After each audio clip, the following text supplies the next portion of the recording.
te envié el correo como dos tandas de preguntas. Cuando estés lista, me hace la señal. Bueno, hemos recibido varias preguntas. Recuerden pues que yo creo que ya está para cerrarse el chat para las preguntas. Vamos a empezar a desarrollar este tema que nos enriquece a todos. Me hicieron una pregunta, Gloria Castrillón.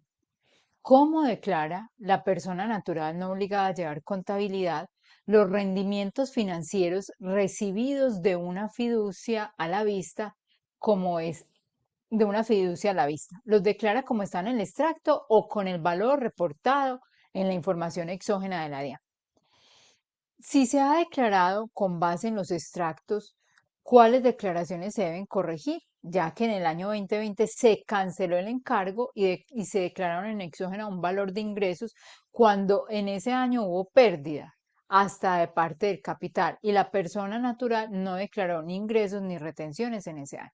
Entonces recordemos que las personas naturales no obligadas a llevar contabilidad, la realización de los ingresos es por flujo de caja, lo que realmente perciban. Vimos una norma especial de los fondos de inversión colectiva que para todos le está diciendo declara el ingreso cuando lo perciba. ¿Y cómo hace para saber usted cuándo percibió el ingreso?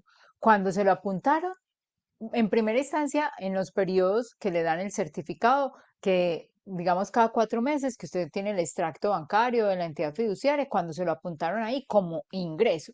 Pero, ¿qué utilizamos para la declaración de renta? Nosotros utilizamos el certificado que expide la entidad fiduciaria. Esa es nuestra prueba para la declaración de renta. Nos ha pasado durante varios años, en ocasiones pensamos que obedece como a la forma de reporte de las entidades financieras, o no sabemos si es la DIAN cuando lo consolide, que muchos de estos certificados no nos coinciden, siempre hay una diferencia. Nosotros optamos como el certificado por prueba. A no ser que la entidad financiera, también nos ha pasado que en ocasiones la entidad financiera ha dicho, este certificado está malo y rectifican y ajustan como unos pesitos, pero con ese certificado que más o menos debe conversar con lo que usted estuvo controlando en los extractos, aparece el ingreso real y las retenciones respectivas a ese ingreso. Eso es lo que se debe tomar. Si bien es cierto que la información exógena nos da una base, hay que ir mirando cada reporte y mirar si se obedece. Entonces hay muchos reportes que uno les pregunta al cliente, venga, cuénteme esto sí es su realidad. Los otros que nos tienen el certificado, su prueba reina es el certificado. Cuando hay una cosa muy loca en el reporte de información exógena, uno que hace, contacta al informante o le escribe o deja la prueba fehaciente que le escribió, dígame por qué en información exógena usted me reportó este asunto para que quede pues como la prueba de que hizo el debido proceso con el tema de inconsistencias en la información exógena. Existen varias preguntas que agrupe en el mismo tema. Voy a decir como los nombres de las personas para que todos se sientan atendidos y va a hacer la lectura de las preguntas, pero la respuesta es la misma. Me dio tiempo de agruparlas y entonces son estas. Néstor nos pregunta, si la DIAN me envía un documento donde me dice que debo revisar la declaración de renta, porque al cruzarlo con los reportados por terceros hay inconsistencias y el documento lo llama acción de control y finaliza diciendo que proceda a realizar la corrección de la declaración y dice además que hay 15 días para hacerlo, si la DIAN no tiene razón, estoy obligado a dar respuesta a esta acción de control. Otra persona, Adriana, me pregunta, buenos días, en el año 2019 una persona natural realizó un aporte a fondos de pensiones por 100 millones. Al tomar sus rentas exentas no se tomó todo ese monto y para 2020 realizó un retiro de ese dinero. Según protección podía tomar la parte que no se benefició al siguiente año como no grababa.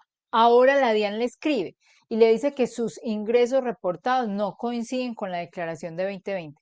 ¿Se debe corregir esta declaración o si es válida esta operación, no se le responde nada a la DIAN? José Alejandro Villa pregunta, buenos días, le consulto qué se hace cuando la DIAN le envía el comunicado del contribuyente para revisar la declaración del 2020, pero en dicha revisión se encuentra que la información exógena para el caso de aportes voluntarios a fondos de pensiones aparece doble la consignación de aportes. Además, la persona retiró dichos aportes sin beneficio, no se informó en los ingresos, este retiro se vuelve renta ordinaria y se informa en la cédula de rentas de capital. Y el último de este tema dice César Gómez. La DIAN está enviando correos a los contribuyentes, informando que hay diferencia entre los ingresos de renta 2020 y la información exógena. Dan un plazo de 15 días para corregir. Se tiene un caso en que la diferencia corresponde a unos aportes voluntarios a un fondo de pensiones realizados en el año 2020 desde la cuenta de ahorros del cliente sin ningún beneficio y fueron retirados en ese mismo 2020. En este caso, el retiro del fondo no se constituye como ingreso. Bueno, entonces recordemos primero. La DIAN está sacando muchos programas de cruce, que casi que es un robot que hace los cálculos internos y entonces filtra, Pedrito Pérez tiene en renta tanto y en información exógena tanto, hay una diferencia y ¡fum! Le envía la información, listo. Entonces dice una acción de controles previo. La DIAN le dice, vea, usted revise, dígame, pues usted revise y mire la situación, corrija, tiene 15 días para corregir, pero la DIAN no le dice a uno nada que responda. ¿Qué hacemos nosotros en ese caso como primera instancia? Nosotros sugerimos a los clientes, y en forma personal lo hago, así ahí diga que no responda a través de un PQSR, indicando erradicado del comunicado. Y haciendo claridad, usted dice, señores DIAN, no tiene razón porque en mi declaración el valor se encuentra en tal parte. ¿Para qué vamos a contestar ese PQSR? Para que estos correos no se vuelvan consecutivos y para que corte como el proceso, porque de pronto otra vez esa información vuelve y sale a la luz y entonces uno queda como el que no ha hecho nada. Para tranquilidad del cliente, para tranquilidad de uno, dice, señores Dian, usted no tiene razón. Pero usted cuando dice eso, cuando hace el análisis del cruce de información, como están en nuestros casos, y la DIAN que está haciendo, está tomando esos aportes. Yo no he mirado, pero ya hay varios clientes de nosotros que también les ha llegado la información que la DIAN, como los fondos tienen que reportar todos los retiros con cumplimiento y sin cumplimiento, para el fondo los retiros se clasifican o con cumplimiento de requisitos y sin cumplimiento, pero el fondo no conoce ese anexo que yo les decía de las personas naturales, donde diga cuál tuvo beneficio tributario y cuál no. Simplemente el fondo cuenta el tiempo por la permanencia o por la aplicación que se le da el retiro. Entonces, posiblemente él diga retiro de aporte sin cumplimiento de requisitos. Y usted sabe que esos sin cumplimiento de requisitos corresponden a esa cuenta de ahorros, porque el contribuyente no tuvo beneficio tributario, simplemente invirtió un exceso de caja que tenía, los topes no lo dejaron ahí. Entonces, ¿qué hay que hacer a la DIAN? Le tenemos que decir, señores DIAN, usted no tiene la razón. Yo voy con fundamento en lo establecido en el artículo 126-1 del Estatuto Tributario y le digo, estos retiros como nunca se tuvo un beneficio tributario, no hay que volverlos a incorporar dentro de la declaración de renta, porque no son un ingreso, eso no es un ingreso, es simplemente un movimiento de una cuenta a otra, esos retiros de aportes. Entonces, esa es la forma de actuar frente a esto, siempre sugiriendo que es mejor contestar para uno quedarse tranquilo y darle claridad a los clientes. Entonces, con eso cortamos la brecha. Muy importante cuando llegue eso, primero mirar, verificar. También a sociedades les ha llegado, no me están preguntando ahí, pero a sociedades les ha llegado de pronto para verificar. Y nos dimos cuenta en un cruce de información que ellos simplemente dijeron, no, la información reportada por terceros no corresponde a los ingresos de renta ordinaria. Pero la DIAN se le olvidó a ese robot, ese que hizo el cruce, se le olvidó sumar a los ingresos de renta ordinaria ingresos por ganancias ocasionales. Entonces también vale la pena que ustedes verifiquen si de pronto un reporte de eso no es por aporte, sino que es por venta de acciones o de activos que están en el mundo de las ganancias ocasionales. Entonces usted le dice a la DIAN, vea, súmeme por favor estas cédulas y las ganancias ocasionales y me da los ingresos reportados en información exógena. Ahí vamos muy bien.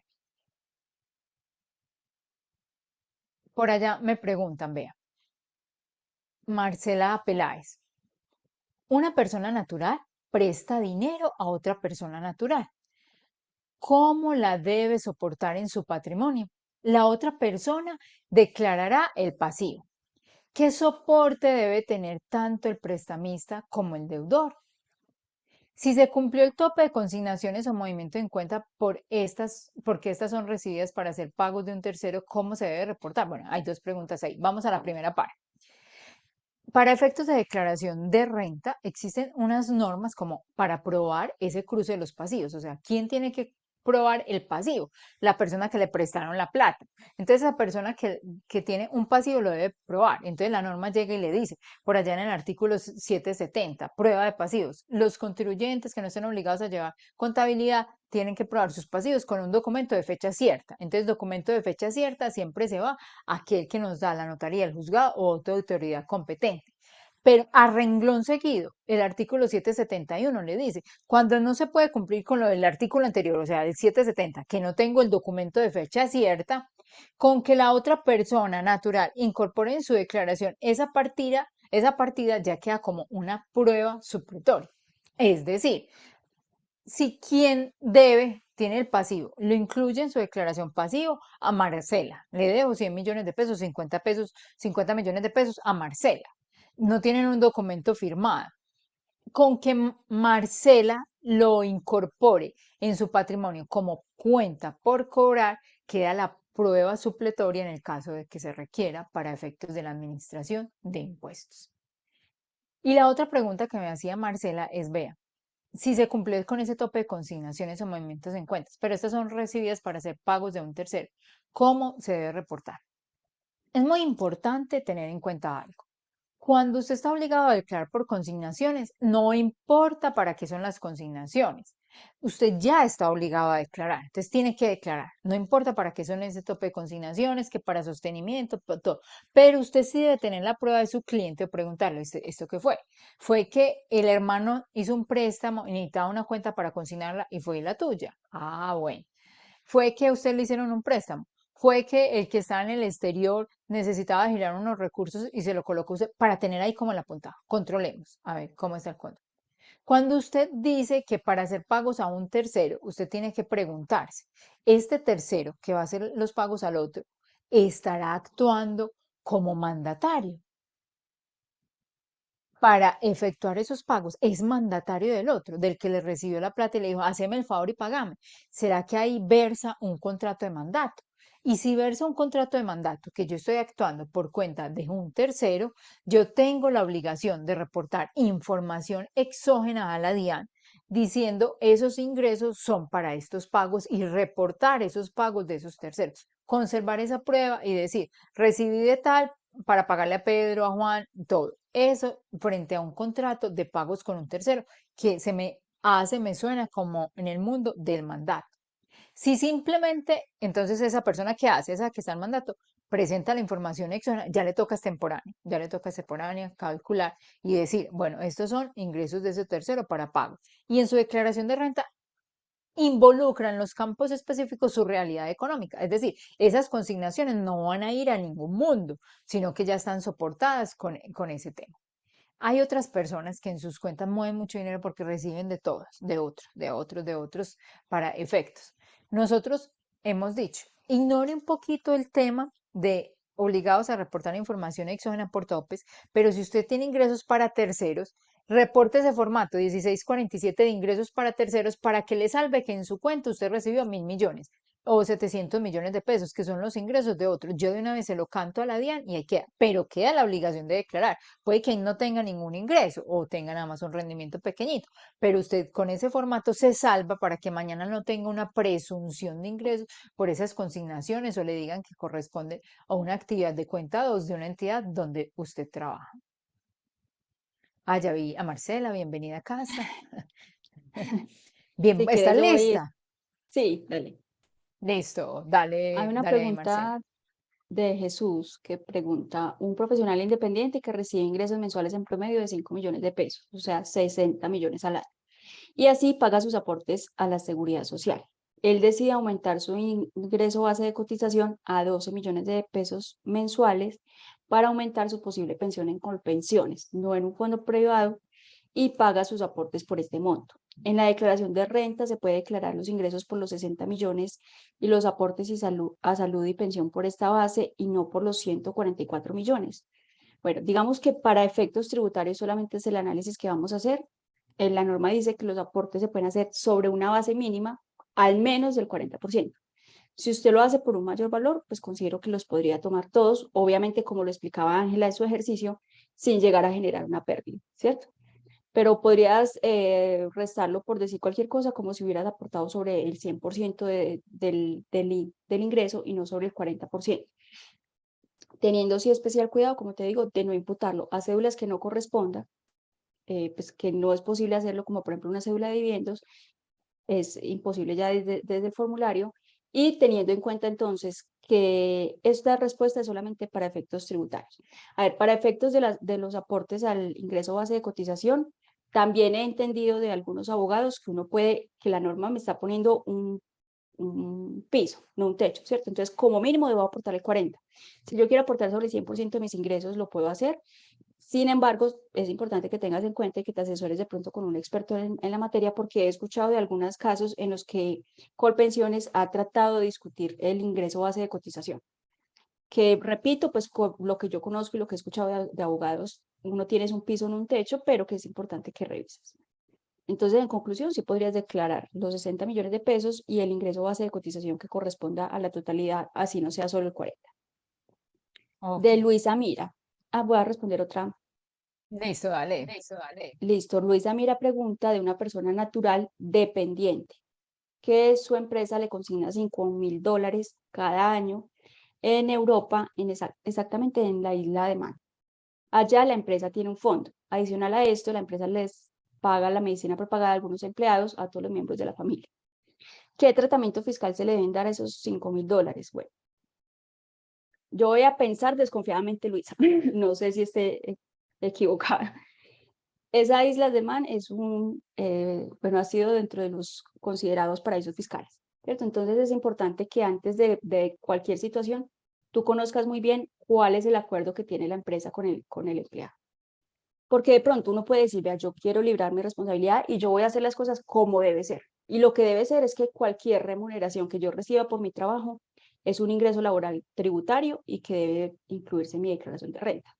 Sin embargo, si él de pronto no te ha contado que llegó a otro acuerdo, que hay otra situación por debajo de cuerda y que por eso lo están mandando justamente a esta jurisdicción, podrías estar incorporando una declaración, algo que tienes que revisar, ¿cierto?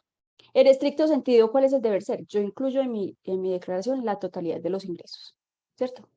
Y esto es un ingreso que proviene de mi relación laboral. O sea, a mí no me estarían consignando $5.000 cada año si no fuera por mi trabajo. Entonces, en estricto sentido, debería incorporarse como un ingreso. Esa cuenta que tengo en el exterior es un activo poseído en el exterior que voy a declarar con las tasas de reconocimiento inicial, que le tengo que hacer un CARDEX, porque, por ejemplo, puede ser de una entidad que me deje comprar aquí en Colombia. Entonces, yo me consignaron hoy los $5.000 o los 5.000 euros a una tasa, voy a decir cualquier cosa, 4.500, fui, me quedé con eso, entonces el retiro que hice tiene un pequeño ajuste por diferencia en cambio. Al final, ¿qué voy a tener que tener en cuenta? El extracto de diciembre 31 para revisar el saldo de esa cuenta. Los rendimientos que de pronto genere, si son muy pequeños, igual se incluyen dentro de las rentas de capital. La posible diferencia en cambio en aportes y retiros. Si solamente la tengo para consignaciones y no he retirado, pues digamos que no hay reconocimiento por ahora del ingreso y gasto por diferencia en cambio, más el ingreso laboral. Pero como te digo, pues es importante conocer ese acuerdo que hayan tenido de pronto las empresas porque me llama la atención la jurisdicción. Ok, pregunta Janet Medina. En el seguro por daño emergente, si al reponer el bien se pone a nombre de otro tercero, de todas formas sirve como ingreso no constitutivo de renta.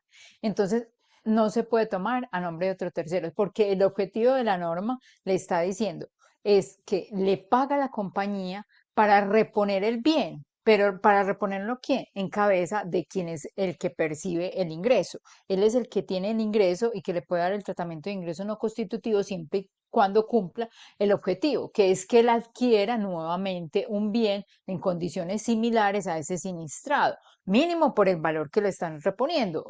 Puede ser un poquito más, pero sí tiene que adquirir un bien que quede la titularidad, la posesión en cabeza de él.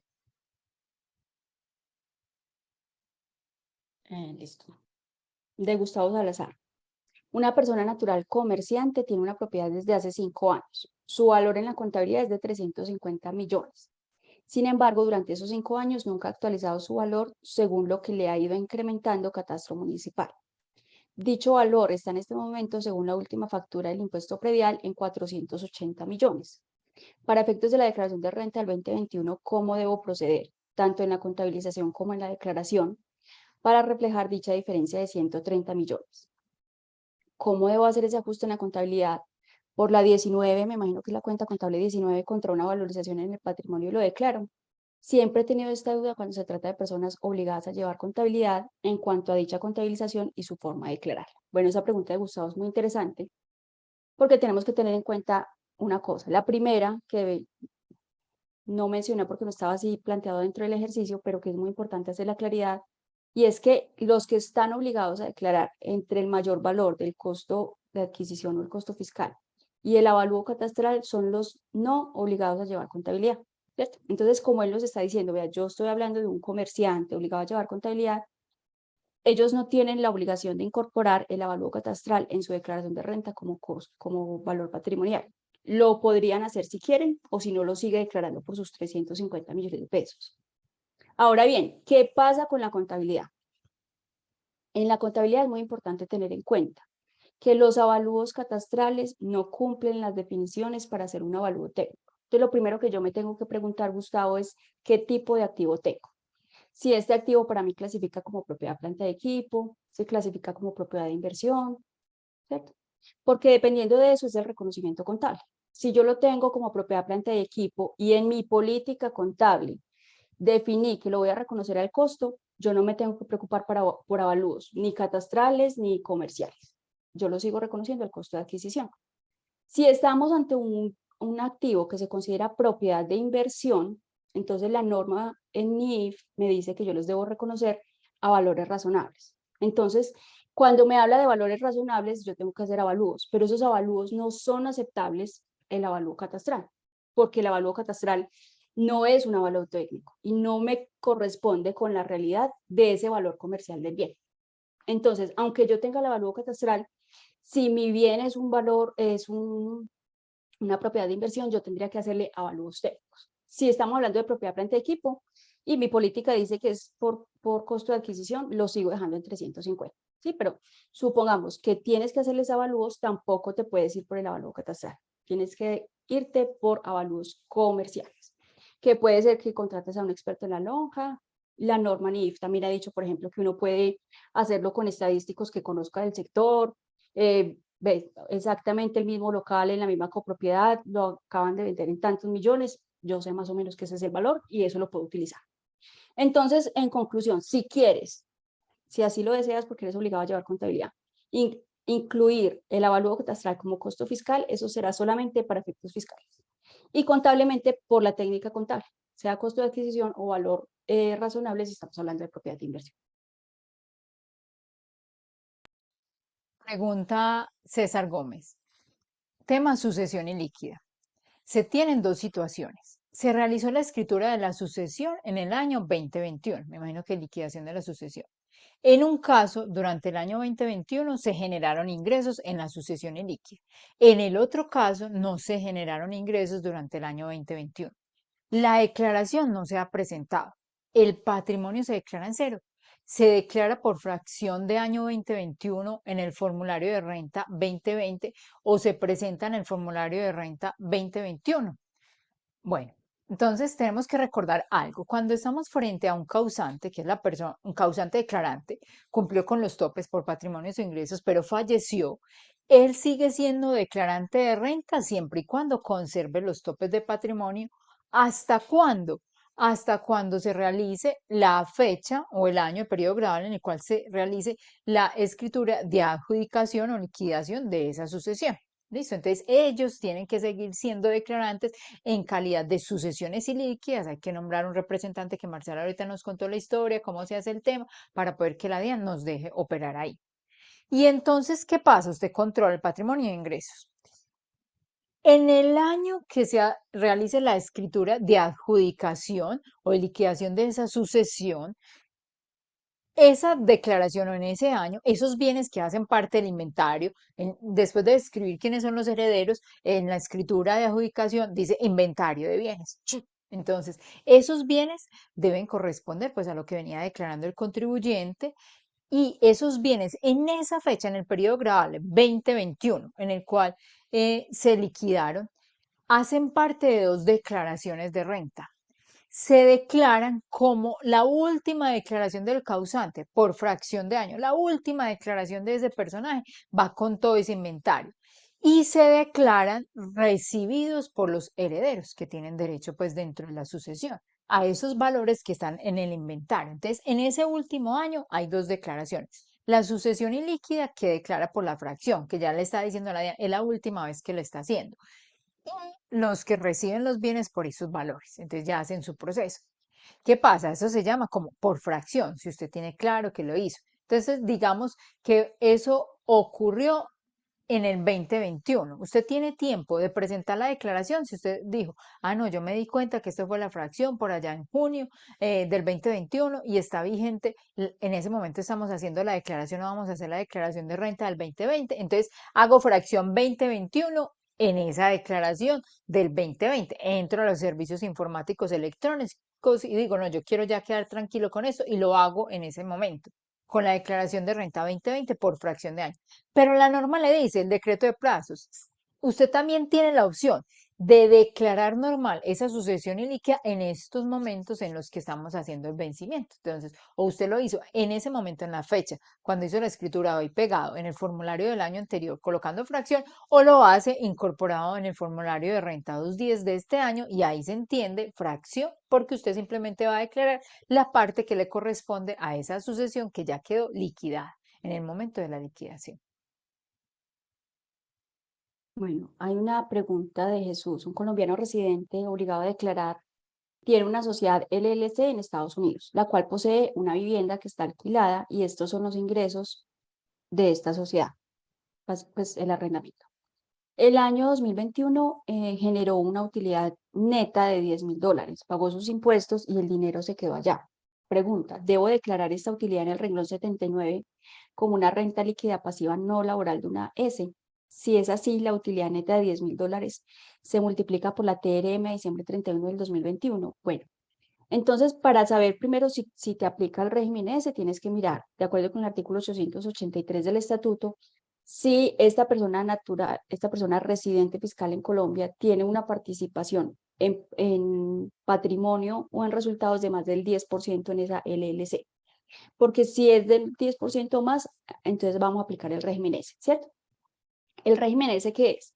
Es traerme esas utilidades de esa sociedad en el exterior desde ya, sin esperarme a que me distribuya o no me distribuya dividendos, ¿cierto? Entonces yo lo voy a incluir en el momento en que lo está realizando la sociedad del exterior, independientemente de que esta sociedad no me haya distribuido dividendos.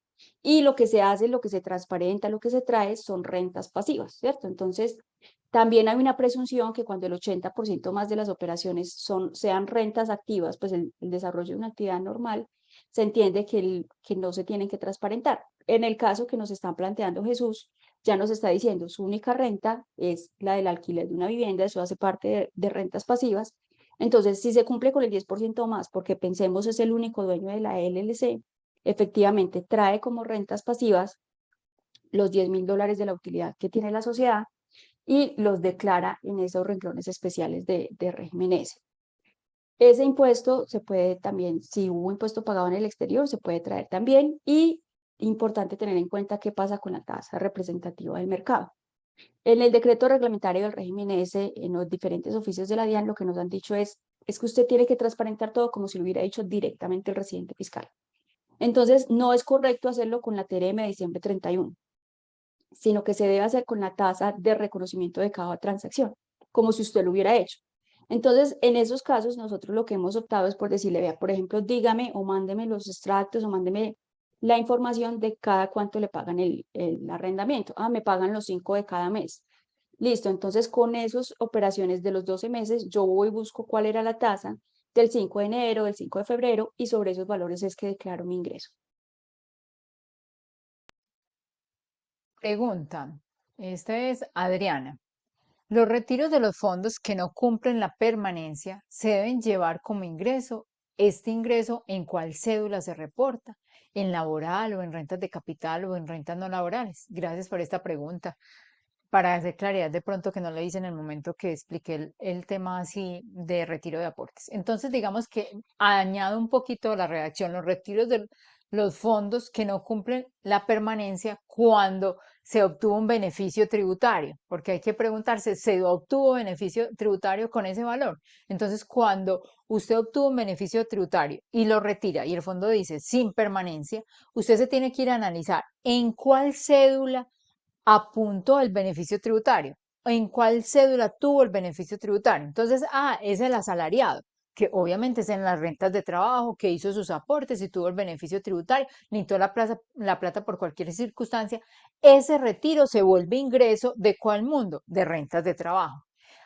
Ese rentista de capital que tenía el arrendamiento hizo los aportes y pasó cualquier cosa, no los pudo aplicar en lo que era y los retiró. Él los había tomado como renta exenta ahí en el mundo cedular de rentas de capital. Ese ingreso en el mundo de rentas de capital. Es el ganadero, el transportador, un comerciante, los otros que hicieron los aportes, tuvieron el beneficio tributario en ese año que yo tengo el control, pongámosle cualquier cosa, 50 millones de pesos que le dio pasar dentro del límite de los 40 y lo retiró sin permanencia. Él en ese mundo de rentas no laborales vuelve y apunta los 50 millones. Para concluir, usted tiene que tener claro en dónde obtuvo beneficio tributario y en esa cédula reintegra a través de apuntar un nuevo ingreso. Otra pregunta, un colombiano residente recibe pagos de una LLC de Estados Unidos. Tiene una vinculación por servicios y paga su seguridad social como independiente en Colombia. ¿En cuál cédula declara y cuáles serían sus deducciones? Bueno, entonces ahí muy importante, Natalie, que tú revises qué tipo de remuneración está recibiendo. Si estamos hablando de honorarios, comisiones o servicios, que te entiendo que es servicios prestados de manera personal, eso se lleva a las rentas de trabajo, ¿cierto? Entonces estoy prestando un servicio de manera personal a un residente fiscal en el exterior, pero lo estoy ejecutando aquí en Colombia. Entonces, independientemente de que me pague un extranjero, como yo estoy prestando el servicio en Colombia, esto es un ingreso de fuente nacional. Lo declaro en las rentas de trabajo porque te entiendo que es un servicio y suponemos que es un servicio prestado de manera personal. ¿Qué le aplica entonces a esa cédula de rentas de trabajo o cómo la puedo depurar? Bueno, entonces yo en esas rentas de trabajo tengo derecho a tomar eh, dos opciones. O me voy por la opción de costos y gastos, si es que para el desarrollo de esa actividad yo tengo que incurrir una serie de costos y gastos. Voy a decir cualquier cosa, tengo que pagarle a un traductor, tengo un asistente, entonces su seguridad social, sus prestaciones sociales, sus nóminas, tengo una oficina. O yo digo, no, no tengo realmente muchos costos asociados a la actividad y me voy entonces por el 25% de renta exenta. Entonces lo declaro como rentas de trabajo, tengo derecho al 25% de renta exenta y adicionalmente tengo derecho a depurar la seguridad social como un ingreso no constitutivo de renta y adicionalmente todas las deducciones y rentas exentas que aplican a esa cédula.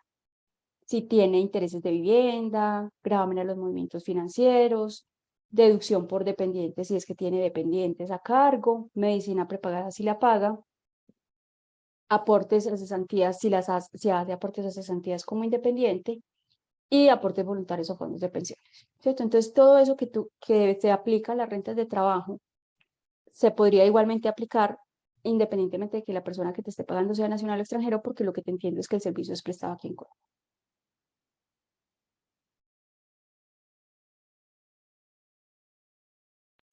Tenía el micrófono apagado. Pregunta María Victoria. Buenos días. Se recibe por herencia el bono pensional de la mamá por 172 millones. Este valor es grabado. Entonces, recordemos algo. El tema que vimos ahora del mundo de rentas cedulares, de pensiones, que tiene unas exenciones, hace relación a cuando por ejemplo, usted no alcanza a cumplir los topes de la pensión y retira el bono pensional. Entonces, en cabeza suya, el que cotizó retira el bono, entonces va y mira esos límites hasta 1000 VT. O si usted falleció y le dan una pensión de sobreviviente a una persona que está en una condición, una condición de seguirla sosteniendo con ese bono, entonces ahí tiene pensión de sobrevivientes. Pero usted lo que recibió aquí, aunque se tenga la connotación de que fue el bono pensional de la mamá, fue una herencia. Entonces se va por el mundo de las ganancias ocasionales. Y entonces en ese mundo de las ganancias ocasionales usted va y mira artículo 307, dice cuáles son exentas y tiene derecho a tener 3.490 VT exentas, que esos son 126.715.000. Entonces, por la diferencia, como 40 y punta millones de pesos ahí de diferencia que tiene con esos 172, pagaría una ganancia ocasional del 10%.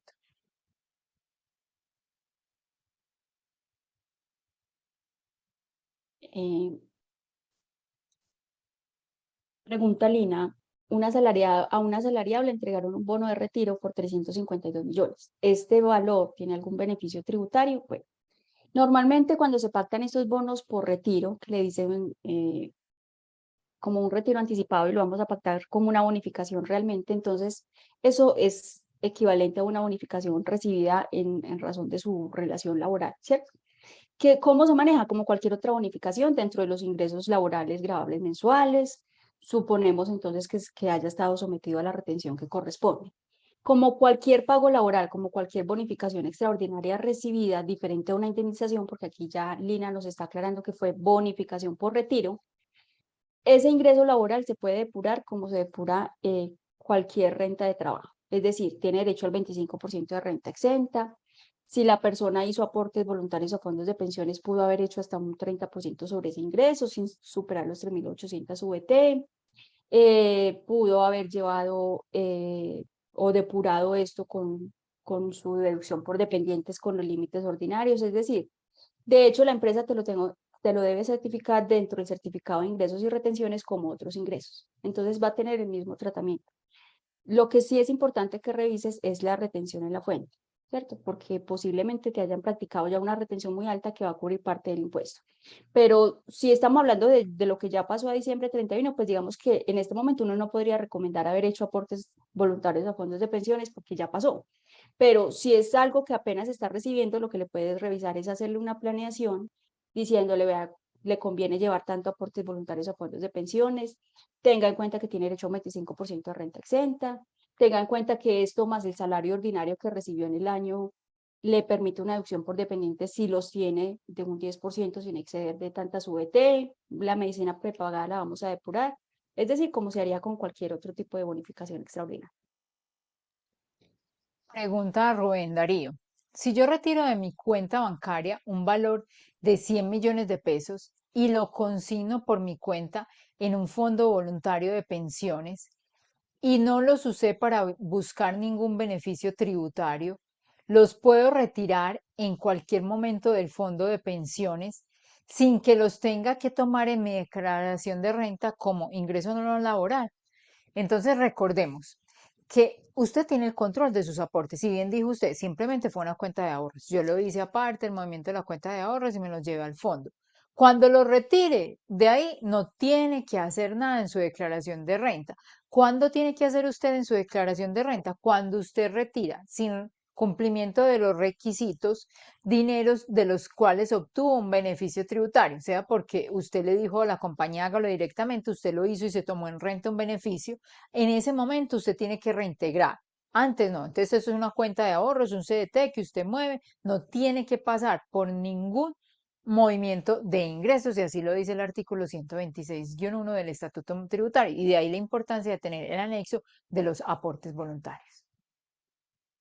Pregunta Miriam Villada. Si yo pertenezco, pues o ejerzo una profesión liberal, me paso al régimen simple de tributación, automáticamente quedo grabado con el impuesto de industria y comercio. Bueno, digamos que sí y no. ¿Qué pasa, Miriam, con el impuesto de industria y comercio en el régimen simple? Que el impuesto de industria y comercio en el régimen simple está incluido dentro de la tarifa, ¿cierto?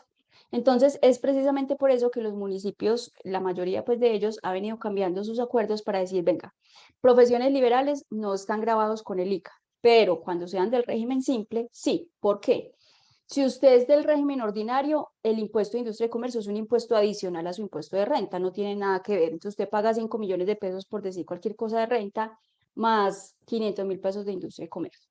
Entonces al final paga 5.500.000. En el régimen simple, el ICA es un componente de impuesto dentro de la tarifa general. Entonces, si tu tarifa es el 2.8% sobre los ingresos, puedo decir cualquier cosa, ese 2.8% va a ser siempre 2.8%, seas o no seas obligado pues a presentar declaraciones de industria y comercio o responsable de industria y comercio, porque la tarifa del simple no cambia. Ya, si tú eres obligado a estar inscrito como del régimen simple, por ejemplo, en el caso del municipio de Medellín para profesiones liberales, ¿qué va a pasar? No es que se te va a aumentar el pago del impuesto, no. De esos 2,8 que ya sabías que tenías que pagar, pues entonces el Estado no se queda con el total, con 2,8, sino que se queda con 2% y el 0,8 se lo traslada al municipio, ¿cierto? Entonces, realmente por eso fue que se hizo así y que se están cambiando los acuerdos. Vea, usted contribuyente al final va a tener que pagar 7 pesos, ¿cierto? No importa si son 7 pesos solo para el Estado o si son 5 pesos para el Estado y 2 pesos para el municipio. Entonces, como al final no le está cambiando su tributación, yo voy a cambiar mi acuerdo para que el régimen simple sí tribute.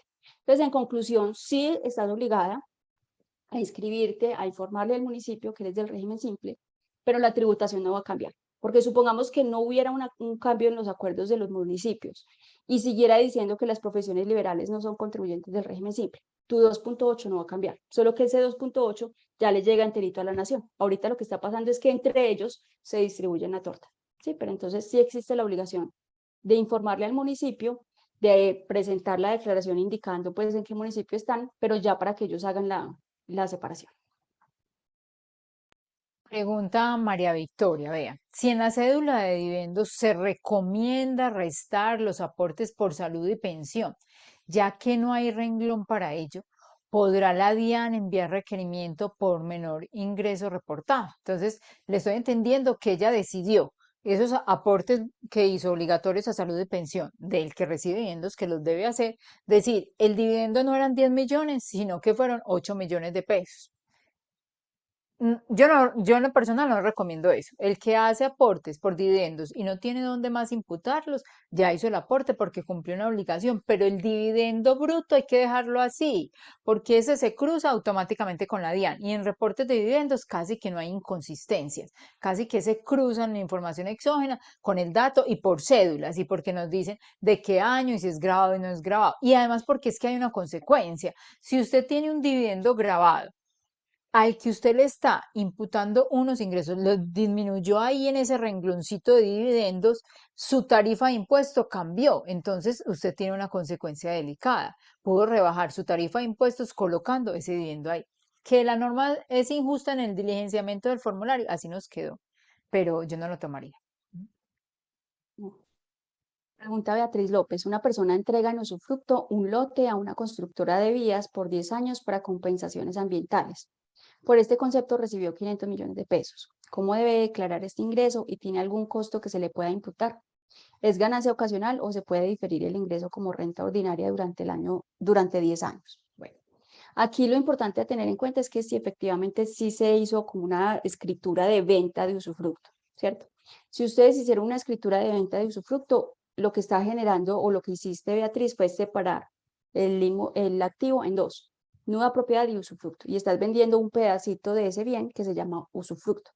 Entonces, sí o sí tienes que declarar el ingreso por los 500 millones de pesos. Si hubo una escritura que se llama cesión de usufructo, venta de usufructo por 500.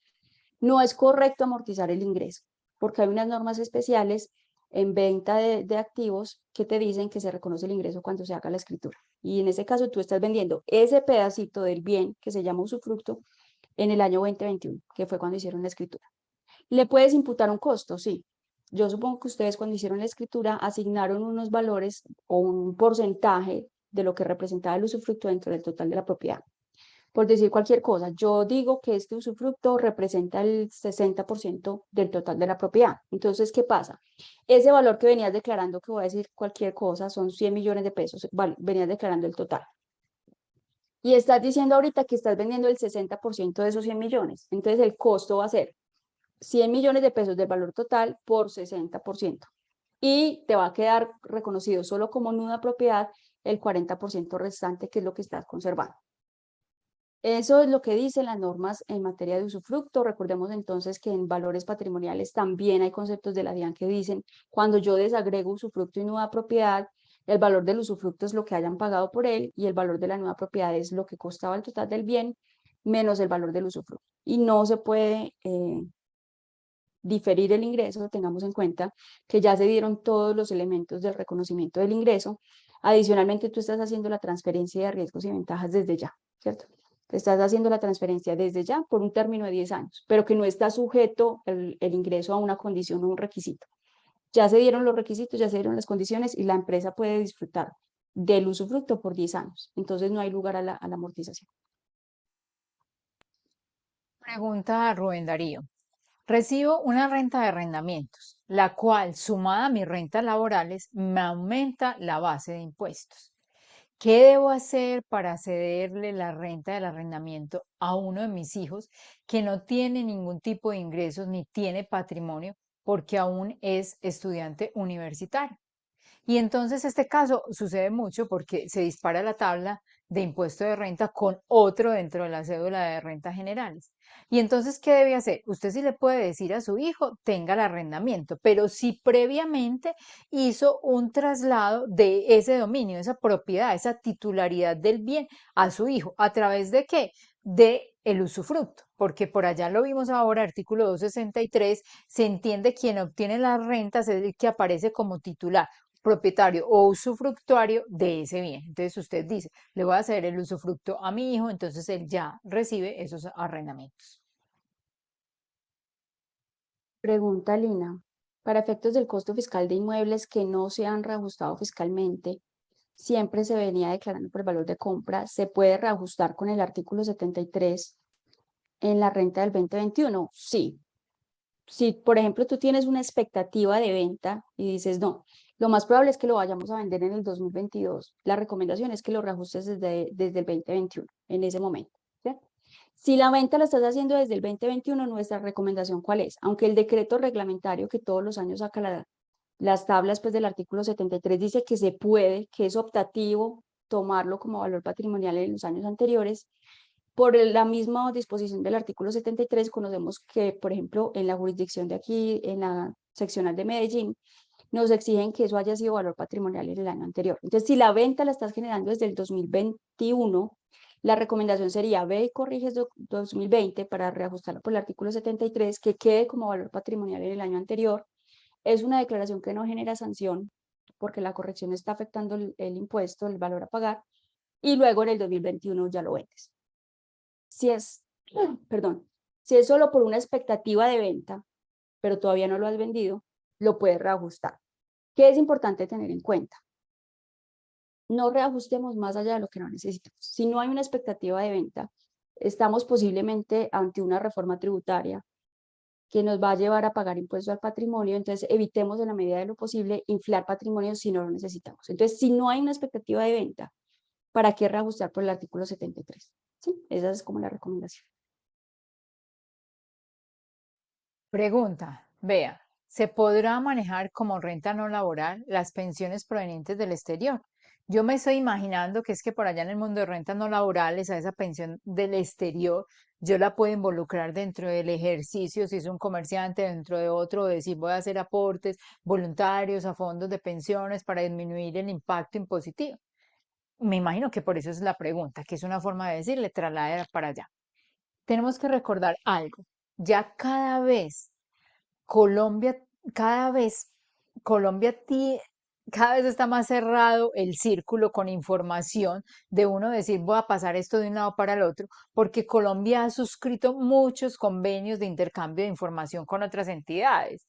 Y entonces esa información viene como es desde allá, desde el exterior. Puede que ahora no la veamos así como tanto cruce, pero la DIAN ha avanzado. Primero empezó con un tema de activos en el exterior, ya después con costos que toma esa información. Entonces esa viene del exterior y ella va y se fija acá en el documento de renta de la persona natural le dice, ay, y no me declaró nada en la cédula de pensiones, ya hay una inconsistencia. Entonces el deber ser es declararla en el mundo de las pensiones. Voy a contestar dos más. La primera pregunta es de Francia, Córdoba. Pregunta, un contribuyente adquirió un activo por leasing desde el año 2010 y cada vez que pagaba las cuotas las iba capitalizando como un activo. En el año 2021 terminó de pagarlo y en este año lo va a vender y la entidad financiera es la que hace la escritura. Pregunto, ¿le puedo aplicar el artículo 73 y qué año tomo como base para el reajuste? El valor del bien del año 2021 es de 680 millones y se va a vender por 1.100 millones. Bueno, efectivamente, la norma de activos, en este caso es de un leasing habitacional, supongo yo, permite que se apliquen los reajustes fiscales, ¿cierto? Entonces, sí sería importante que revises. Lo que te estoy entendiendo es que desde el momento inicial lo reconociste como activo y como pasivo, pero capitalizando las cuotas una por una, ¿cierto? Entonces, como el contrato estaba suscrito en el año 2010, antes de la ley 18 y 19, sí le puedes aplicar reajustes desde el artículo 73, año por año, al factor de reajuste. Entonces, lo que capitalizaste en el 2010 con su factor de reajuste, lo que capitalizaste en el 2011 con su factor de reajuste, y así sucesivamente. Para los contratos suscritos con posterioridad al 2016, que entró a regir la ley 1819 y que cambió el tema del leasing y dijo, no, cuando se esté adquiriendo un leasing cuya intención sea la adquisición financiada de un activo, de entrada se reconoce siempre 100% de activo y 100% de pasivo, que no es el caso de Francia, pero aprovecho para aclararlo. Entonces, en esos casos, desde el momento inicial de la suscripción del contrato, yo tengo el activo por el valor total. Entonces, ahí los ajustes se aplicarían por el artículo 73 del valor total del bien, que fue cómo se reconoció desde el inicio, ¿sí? Entonces, ahí cambiaría, pero sí le puedes aplicar ajustes al artículo 73 porque independientemente de que haya un contrato de leasing, la esencia o la realidad de ese contrato es que tienes un activo, un inmueble que se puede reajustar. Y otra pregunta que hace Albelucía Peláez es: una compañía tiene cuentas por cobrar en moneda extranjera por ventas de bienes al exterior, hace exportaciones. Estas cuentas por cobrar deben declararse como activos en el exterior, ¿ve? Entonces aquí hay como una situación bastante interesante con la DIAN que uno podría aprovechar para revisar, ¿cierto? Entonces, ¿qué pasa? Norma general. En cuentas por cobrar, si miramos artículos 265 y 266, ¿qué nos dicen las normas? Que se entienden poseídas donde esté el deudor, es decir, el que debe la plática. Si yo le exporté a un tercero y esa deuda, el que me debe, está en el exterior, se considera que es un activo poseído en el exterior. Y entonces nosotros, los que tenemos cartera en el exterior, lo veníamos declarando como activos en el exterior. Sin embargo, un concepto favorable de la DIAN en el que analizan un numeral del artículo 265, y es ese artículo que dice que los fondos relacionados con operaciones, por ejemplo, el caso de exportaciones, cuentas en compensación, se consideran poseídos en Colombia. ¿Sí? Entonces, gracias a ese concepto de la DIAN, por ejemplo, Alba, las personas que tienen cartera del exterior, producto de exportaciones, lo declaran como un ingreso de fuente nacional por ese artículo 265. Qué pena, me demoro un momentico mientras leo el artículo, como dice específicamente, pero se refiere a fondos poseídos para la actividad, ¿cierto? Entonces dicen, las cuentas en compensación, la cartera que yo tengo por el giro ordinario de mis negocios en Colombia, se consideran poseídos en Colombia y por lo tanto no estarían en las declaraciones de activos en el exterior. Es el numeral quinto del artículo 65. Los fondos que el contribuyente tenga en el exterior vinculados al giro ordinario de sus negocios en Colombia, así como los activos en tránsito. Ok, voy Entonces, en a... conclusión, con ese concepto, podría considerarse que es poseído en Colombia. Me dio esta pena que interrumpí la respuesta, qué vergüenza. Bueno, sigo acá con dos preguntas pues, que son simples. Pregunta a alguien, ¿por qué el tema de régimen simple? ¿Para qué se haría ese análisis si se ha escuchado que el nuevo gobierno va a derogar la reforma tributaria en la cual fue aprobado este sistema? Con esta incertidumbre valdría la pena. Bueno, entonces recordemos que estamos hablando del hoy, de estas realidades de hoy normativas, y hoy está vigente el régimen simple. Mm, Pasará mucha historia mientras el presidente llega, radica una demanda, lo pasa por las comisiones y se hace todo. Lo que hoy estamos escuchando no es un borrador, no es un proyecto de borrador que ya fue aprobado en la primera comisión ni nada, sino que es el boom, la expectativa de decir, vamos a decir esto, ¿qué va a pasar? Una forma de recaudar impuestos y forma que ha sido muy efectiva ha sido el régimen simple. No sé si eso ha sido analizado, pues como donde los que dicen este boom, pero nuestro hoy es decirles, eso existe todavía, usted mire la posibilidad, si el año entrante está vigente y puede cambiar a su contribuyente para allá. Si no, cuando llegue la realidad de la reforma, pues ya tomará otra decisión de planear de otra forma los impuestos con el contribuyente. Adriana, otra pregunta pequeñita de Adriana nos dice, vea, un no residente vive en USA, me imagino que es un colombiano, recibe en Colombia la pensión. Es lo único que recibe acá, no tiene bienes en Colombia, deberá declarar renta como no residente. Entonces, bueno, si bien es cierto que él es no residente, estaría obligado a declarar si tuviera ingresos de fuente nacional que no se les practicó la retención en la fuente debida para el no residente. Pero cuando estamos hablando frente a una pensión que se obtiene en Colombia bajo la Ley 100 de 1993, en términos generales me imagino que es una pensión que cumple con ese tope mensual de las 1000 VTs, esa pensión es renta exenta, entonces ese ingreso no hay que hacerle retención en la fuente. Es decir, si su único ingreso es la pensión que cumple con llegar a un tope de 1000 UET mensuales, que es renta exenta, no tiene que declarar porque sus ingresos ya están sometidos, pues no están sometidos, no existe la obligación de someterlos a retención porque es un ingreso por el cual no se hace retención en la fuente porque es una renta exenta. Bueno, tengo aquí varias preguntitas. Una es de Adriana. Con las tasas de cambio tan variables, si lo dejo con la tasa de reconocimiento inicial, no pasa el tope. Supongo que es para declaración de activos en el exterior. Pero si es con la actual, sí pasa el tope. No lo declaro, pero la DIAN le escribe al contribuyente que pasa los topes y que declare activos en el exterior. ¿Cómo se maneja ahí con la DIAN? Bueno, nosotros tenemos que entender que la DIAN pues tiene como unos indicios simplemente y que nosotros tenemos que dar respuesta oportunamente a esos indicios. Entonces, es lo que ella nos cuenta, es verdad, nos ha pasado mucho que nos dicen, vea, esta persona, por favor, revise su obligación porque posiblemente no presentó declaración de activos en el exterior, ya recibí una información de Suiza y en Suiza me dicen que tiene una cuenta de tantos dólares y lo multiplican por la TRM a 31 de diciembre del año y multiplicado por esto da más de 2000 VT, entonces está obligado. Sin embargo, nosotros, ¿qué podemos hacer en esos casos? Dar respuesta a través de un PQRS y decirle, vea, de acuerdo con el artículo 269, los bienes en moneda extranjera se reconocen por la tasa de reconocimiento inicial, la tasa inicial de la inversión fue de tanto y por lo tanto no supera 2000 VT y ya. Entonces usted no tiene por qué multiplicarme por la tasa de diciembre 31. Esa sería la respuesta y no habría ningún problema. Pregunta Gustavo Salazar. Solicité una devolución, la inadmitieron porque faltó la firma del revisor fiscal, supongo que a la declaración, por lo que se da como no presentada. Ok, fue a la declaración. Al ingresar para volver a presentar, sale el mensaje, ya has presentado una declaración, no es permitido diligenciar inicialmente de nuevo. Debe diligenciar una por corrección. Entonces, dado que en la DIAN el auto en emisorio ya me dijo que estaba la declaración como no presentada, ¿cómo hago ahí? Pues no puedo corregir una declaración que jurídicamente no existe. ¿Me lo volverían a inadmitir? ¿Cómo debo proceder en este caso? Gracias. Bueno, Gustavo, ahí lo que pasa es que para que una declaración se dé por no presentada, tiene que haber un acto administrativo que así lo diga. Y es diferente a las declaraciones ineficaces, que las declaraciones ineficaces se dan como no presentadas por sí solas. Es decir, un día usted está muy tranquilo creyendo que su declaración está presentada y mañana desapareció del sistema y ya. Cuando se dan por no presentadas, por no tener la firma de quien corresponde, tiene que haber un acto administrativo. Entonces, mientras no haya ese acto administrativo, digamos que la declaración va caminando bien. ¿Qué pasa? Que sí lo tienes que corregir, sí lo tienes que subsanar, porque si no, va a seguir habiendo causal de inadmisión, perdón. Entonces, ¿qué hay que hacer? Cuando yo entro al sistema, yo entro como corrección y no hay problema, ¿sí?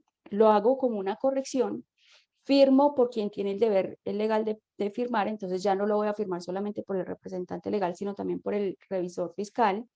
Le aplico la sanción, aunque me aparezca como corrección, le aplico la sanción de extemporaneidad que define la norma y acordémonos que cuando es una sanción por no haberla firmado por quien corresponde, esa sanción de extemporaneidad se puede reducir a un 2%, ¿cierto? Entonces le aplicas la sanción de extemporaneidad reducida al 2%, la presentas y vuelves y radicas como una respuesta a un auto inadmisible. Es decir, el trámite va a ser ordinario, como si fuera la primera vez, pero dentro puede ser donde adjuntas la constancia de titularidad bancaria, mandas una cartica que se llama respuesta al auto inadmisorio y número y le dices que subsanaste, que adjuntas la declaración presentada ya firmada correctamente y listo. Bueno, tengo por acá dos preguntas. Dice Natalie Marín, un colombiano residente recibe dinero de su hijo que se encuentra en el exterior. Estos dineros son para su sostenimiento y ahorro acá en Colombia. ¿Cómo declaro este ingreso? Ya que el señor no trabaja, tiene 70 años y solo paga salud. Bueno, muy importante esta pregunta por lo siguiente. Cuando yo estoy en el exterior y necesito girar recursos a Colombia, uno lo puede hacer en la modalidad que estoy entendiendo. Voy a girar los recursos a mi papá para sostenerse. Listo. Entra en su cuenta, mantenimiento y todo. Bueno. Pero hay otra opción, y él también puede tener la opción de decir, giro los recursos para que me vayan guardando la platica allá, acá en Colombia, de lo que estoy trabajando en el exterior, para mañana yo comprar cualquier inmueble, hacer un patrimonio. Entonces, en ese caso, la mejor opción es decirle a esa persona, si le da la posibilidad, de que abra una cuenta en Colombia a nombre de él, los recursos los gire desde el exterior a la cuenta a nombre de él y simplemente los padres que están acá sean los autorizados para hacer los movimientos en esa cuenta, ¿cierto? ¿Por qué? Porque si de pronto mañana compra un inmueble, alguna cosa, la justificación está en los recursos que recibió del exterior, que no vaya a ser renta agravable. Cuando simplemente le está girando unos recursos mínimos a su papá para su sostenimiento, el papá está obligado a declarar porque supera los topes, ahí supera los topes para estar obligados a declarar, que los topes pues siempre son bajitos, 1.400 VT, y eso no es ningún ingreso, sino que queda la prueba que es para el sostenimiento y que viene en producto del hijo. Pero si ya la cifra es muy significativa, puede estar en el riesgo de que le apunten esos ingresos a él, entonces es mejor que vengan a nombre de ese tercero que está en el exterior. Otra pregunta aquí pequeñita importante y es, la hizo Pipe Castaño. Vea, en la declaración de renta me dice 2022, no sé si será 2021 la que vamos a presentar ahora. Aplica el proceso de acuse de recibo para rentas por honorarios y servicios personales en la aceptación de costos y gastos. Entonces recordemos que este requisito sine qua non cuando yo tengo operaciones a crédito nació con la reforma tributaria, ley 2155, y estaba pendiente de reglamentación. Entonces, ¿cuándo salió la reglamentación? En abril 8 con la resolución 85. Quiere decir que para los costos y deducciones del 2021, la persona natural que los tenga, que cumpla con los demás requisitos, no tiene que tener ese costo a crédito conservado la aceptación de la prestación del bien o la adquisición del servicio y de la factura. Para el 2022 de esa persona natural que va a tomar esos costos, sí los tiene que tener a partir de qué fecha? Del 13 de julio que empezó pues como la vigencia de esta exigencia. Esos costos a créditos desde el 13 de julio tiene que conservar ese acuse de recibo, teniendo en cuenta que si esa persona no es un facturador, tiene que ingresar y registrarse como facturador para poder hacer el proceso de acuse. Voy a responder dos preguntas, una de Marcela Arango y otra de Pipe Castaño. La primera, ¿el beneficio de auditoría es automático al cumplir los requisitos o debe ser notificado a la DIAN? Es automático al cumplir los requisitos. Entonces yo no tengo que informarle a la DIAN o señalarle alguna casilla en particular. Si ella hace el proceso de auditoría y revisa que cumpliste con el incremento mínimo, el impuesto del año anterior es de más de 71 VT, presentación, pago oportuno, no estás ubicado en una zona geográfica que tenga una tarifa preferencial, estás dentro del beneficio de auditoría. Y, por ejemplo, si tienes un saldo a favor, sí o sí se tiene que hacer dentro del término de la firmeza, o de lo contrario sería un trámite extemporáneo. Y la otra pregunta es, ¿una persona natural no responsable debe tener resolución de autorización de enumeración de facturación para las operaciones con no responsables si tienen soportes de gastos de estos? Efectivamente, así es, se tiene que tener resolución de facturación para lo que esos soportes sean aceptados fiscalmente, porque independientemente de que yo sea facturador o no, para los soportes de costos y deducciones yo tengo que tener elaborar el documento de soporte, y uno de los requisitos del documento de soporte es que tenga resolución de facturación. Bueno, tengo por acá otra pregunta de Norela Gómez. Dice, buenos días, en una sucesión realizada en el año 2021 se hace la escritura de adjudicación de bienes. La mayoría de los activos son acciones de empresas que cotizan en bolsas. Estas acciones quedaron en cabeza de los beneficiarios en el año 2022. Se debe realizar la declaración de renta. Declaran en el año 2021 en cabeza de la sucesión y líquida. Entonces, recordemos, como dije ahora, en el año que se realice la escritura de adjudicación de los bienes, existen dos declaraciones. La declaración de la sucesión ilíquida como la última, como fracción, la liquidación, que ahí se incorporan esos valores con los valores que estaban en la declaración anterior. Y esos herederos en ese momento reciben esa herencia, ganancia ocasional, así todavía el trámite de hacer esas acciones a nombre de los otros no quede, pero realmente se realizó el ingreso en el momento de la fecha de adjudicación de los bienes en ese 2021. Entonces hay que declarar los dos. No tengo de la última tanda, Ángela, varias, no sé si todavía tengas. No, no tengo de la última tanda, no las he mirado. ¿Ya las Bueno, seleccionaste yo para voy a mirar ir, cuál? sí, yo las voy a ir entonces respondiendo. Y voy Ángela mirando, y Gutiérrez, voy mirando. Mm. listo, y me levantes la mano cualquier cosa. Ángela Gutiérrez pregunta, ¿una persona natural en el año 2015 construyó 2 apartamentos en una terraza, pero como no tenía desenglobe, la propiedad solo lo hicieron en el 2018 el desenglobe. A partir de ese año le llega el predial por 18.000 pesos.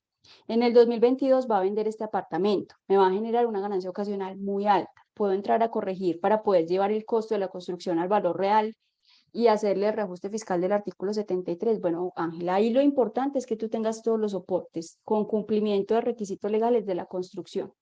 Y eso sería lo que podrías tomar como reajuste fiscal, ¿cierto? Si no hay manera de tener esos valores soportados debidamente porque tenés cotizaciones y no facturas, porque el constructor no te dejó un soporte adecuado pues, de la factura de la seguridad social, por más que tengas guardadito eso que se llame cotización o lo que sea, no te va a servir. Y de todas formas es importante que tengas en cuenta que hay un riesgo de un activo omitido desde los años 2015, 2016, 2017 en adelante. Entonces ahí Si sí hay una quiere, contingencia. Espérame, yo contesto la de Adriana, perdón. ¿Y tú cuál listo, contestas, dale. Ángela? No, yo iba a contestar esa, pero listo, hágale, no, pero Bueno, entonces hágale voy a hacer, tranquilo. no, voy con la de María Eugenia Lopera, que es del formato Listo. 2517. María Mm. Eugenia Lopera pregunta, ¿qué pasa si no transmite el formato 2517 para el año grabable 2020? Que para una persona que estaba obligada, ¿cuál es la sanción? Entonces, a ver, es importante tener en cuenta que para el formato 2517 no aplica la sanción por medios magnéticos. Eso es muy importante. El formato 2517 no genera las sanciones que tienen los medios magnéticos. Entonces, ¿cuál es la sanción y qué me dice el artículo 772-1? La sanción es por irregularidades en la contabilidad, ¿cierto? Y irregularidades en contabilidad, se me van los ingresos netos del año anterior y me aplica un porcentaje. Sin embargo, uno que dice, bueno, ¿cuándo me pueden hablar a mí de irregularidades en la contabilidad? Cuando yo de verdad no tengo la conciliación. Pero si usted la quiere presentar hoy de manera extemporánea, yo preferiría hacer eso que no hacerlo en definitiva, que no transmitirlo en definitiva. Primero, mira si tenías la obligación de transmitirlo, si la transmisión era electrónica, ¿cierto? Si tenías la obligación de transmitirlo, lo transmites hoy y no te pueden aplicar por nada del mundo el artículo 651 porque esa sanción no está definida así, sino por irregularidades. Cuando ya tienes la conciliación, pues puedes decir tranquilamente que no hay una irregularidad porque se está llevando en debida forma y tienes el soporte del anexo de la declaración de renta. Y si no está la obligación de transmitirlo, pues con mayor razón hágalo ya, porque eso es simplemente un anexo de la declaración que se lo van a pedir en un momento en un proceso de fiscalización, entonces téngalo a la mano. Listo. Adriana nos pregunta, vea, un ganadero que tiene ingresos de 2.000 millones de pesos presenta su declaración en los años anteriores en el formulario 210. Es un residente, me imagino que es un residente con el ganadero. Es mejor que el 2021 lo presente en el 110. Entonces recordemos que el formulario 110 está diseñado para el no residente. Y entonces cualquier ingreso que se incorpore al no residente, si cumple con las condiciones, pagará una tarifa del módico 35%. Me imagino que la pregunta me la está haciendo como para decir, me voy a salvar del formato de conciliación fiscal, porque es que este ganadero es un obligado a llevar contabilidad. Tiene los ingresos de 2.000 millones de pesos y le tocaría presentar ese formato previo a la declaración de renta. Pero el deber ser es, si él es residente, va en el formato 210.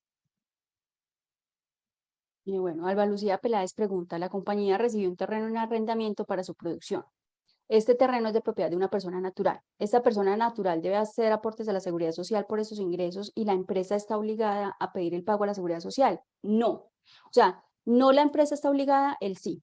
Y entonces ahí tenemos que diferenciar las obligaciones del vendedor y del comprador, ¿cierto? Yo como pagador tengo que verificar aportes a la seguridad social únicamente cuando esté ante la prestación personal de un servicio que así lo dice el parágrafo del artículo 108. Entonces, como el arrendamiento no es una prestación personal de servicio, yo, empresa pagadora de arrendamiento, me desentiendo de su seguridad social. Otra cosa es qué dicen las normas de seguridad social y qué dientes tiene la UGPP frente a ese alquiler de la finca. Ahí sí, la UGPP le puede decir, venga, es que usted sí está obligado a hacer aportes de la seguridad social porque son todos los que tengan enriquecimiento, todos los que tengan ingresos tienen la obligación de aportar a este sistema de seguridad social. Entonces, la UGPP sí puede buscar al que está alquilando la finca, sí le puede obligar a pagar los aportes a la seguridad social sobre el 40% del ingreso depurado, pero yo como pagador no tengo la obligación de verificarlo porque no es una prestación personal de servicio. Néstor pregunta, consecuencias de pasar activos de una persona natural a una persona jurídica. Ahí que hay que tener en cuenta primero cómo los vamos a pasar, ¿cierto? Entonces, si yo los paso a título de aporte, tengo que aportarlos exactamente por el costo fiscal que yo tenga, porque de lo contrario, si los aporto por un valor diferente, se va a considerar enajenación. Entonces, al considerarlo como enajenación, la persona natural va a tener renta ordinaria o ganancia ocasional. Lo segundo que debes tener en cuenta es qué tipo de activos son, si son activos que están generando rentabilidades o rendimientos. Si son activos que generan rentabilidades o rendimientos, es muy probable que vayan a pagar más impuestos, porque las tarifas de las sociedades son del 35%, las tarifas de las personas naturales son progresivas y puede que sean diferentes. Adicionalmente, vas a tener una obligación de reportar, de inscribirte en Cámara de Comercio, de pagar una renovación anual, que la más baratica del mundo cuesta por ahí 1.800.000, 2 millones de pesos. Estar inscrito en Industria de Comercio, aunque pues por presunción, entonces cualquier ingresito mínimo te va a generar pago de Industria de Comercio, y entonces estas son las consecuencias a nivel tributario de lo que pueda llegar a ocurrir, que se vuelva más costosa la operación, que tengas otras obligaciones que no tendrías normalmente en persona natural. Si esos bienes eran de una persona natural no obligada a llevar contabilidad, al aportarlos a una sociedad, sí van a tener la obligación de llevar contabilidad, entonces tienes que tener en cuenta pago de honorarios de un contador y todo lo que se derive pues de esta situación. Listo, Miriam Villa pregunta. Si un cirujano plástico invierte sus ahorros en ganado, ¿está obligado a facturar cuando vende el ganado? Es de aclarar que él factura los honorarios por cirugía. Entonces, tenemos que recordar que el artículo 615 y siguientes del Estatuto Tributario nos habla de la obligación de facturar. Entonces, el que esté obligado a facturar debe facturar la totalidad de ingresos objeto de facturación, ¿cierto? Deben estar la totalidad de esos ingresos, pasar por la factura. ¿Y qué se factura? Cuando yo estoy frente a una prestación de servicios o entrega de bienes, ¿cierto? Enajenación de bienes. Y él es un ganadero que está enajenando los bienes. Entonces, él está obligado a facturar por una condición, pero él es un mundo frente a la facturación. Cuando usted está obligado a facturar, ya le toca facturar todo, todo por el sistema. Entonces, él sí está en la obligación de facturar ahí esa venta de ganado. Ya hay que mirar es esa venta de ganado si la hace en forma directa o a través de una entidad que sea el mandatario y que de pronto le realice la factura, ¿cierto? De estos las bolsas, o no, la bolsa no. ¿Cómo se llaman estos de la, se me olvidó, ya hasta ahora, de la ganadería? Mm, Los que venden De el las ganado, subastas. las subastas ganaderas, ellos son los que cumplen Gracias, Marcela Peláez, sí se me olvidó, ya hasta ahora se me olvidó hasta las subastas. Esa cumple esa obligación, listo. Ok. Yo no sé, Ángela, si habías respondido una de Luz Estela de un CDT de Panamá, o la respondo.